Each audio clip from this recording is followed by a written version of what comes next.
পরে কি কাজ আছে তোমার? আমি যতদূর জানি ফেলু বকশি আসার কথা। ফেলু বকশি আসবে, ডোডোর গল্প আসবে। আচ্ছা আচ্ছা। তো এই দুটো তো একদমই খুব কাছাকাছি টাইমে হয়তো আসবে। আচ্ছা। কিন্তু আমি চাই যে দুটোই অনেক সুন্দর করে, হয় না যে একটা কাজ শেষ করলাম, অনেক কষ্ট করে আমরা একটা কাজ করি, কিন্তু এটা প্রমোশনটা যেন অনেক ঠিকঠাক করে হয়। আমি সবসময় খুব প্রমোশনকে বিশ্বাস করি যে ভালো কাজে যদি ঠিকঠাক মতো প্রমোশনটা না হয়, ভালোভাবে প্রমোশনটা না হয়, দর্শকের কাছে অনেক ভালো কন্টেন্ট আসলে পৌঁছায় না। সো প্রমোশনটার দিকে একটু জোর দিতে হবে। এই দুটোর খবর তো আমরা অনেকদিন ধরেই জানি, তাই না? অপেক্ষায় আছি কবে আসবে এই কাজ দুটো। একটু অন্য খবর দাও না, মানে একটু গরম গরম খবর দাও, কি আছে? দর্শক কিন্তু চায় একটু কিছু হিন্টস দাও। দর্শকের সাথে আমার সম্পৃক্ততা এমন যে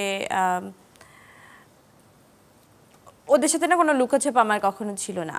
মানে আমি কিরকম বা আমি কি বলতে চাই খুব সহজে সুন্দর করে বুঝে নেয় দেখি এত লোকজন আসলে আমাকে ভালোবাসে, সাপোর্ট করে, সবসময় সব কিছু বাদ দিয়ে আমাকে একদম একতরফা ভালোবাসে। হ্যাঁ, তো ওরকম কেন পেয়েছি? কারণ তাদের সাথে আমার কখনোই কোনো কিছু লুকানোর ছিল না, বা নেইও, আমি কোনো কিছু লুকাতে চাইও না। সেক্ষেত্রে আমি বলবো যে যে কাজটা তাদের জন্য রেডি হবে সে কাজটা আমি, তাদের থেকে বড় আগ্রহ থাকবে আমার, আমি একটা কাজ কখন আসলে জানাতে পারবো যে একটা কাজ আসছে।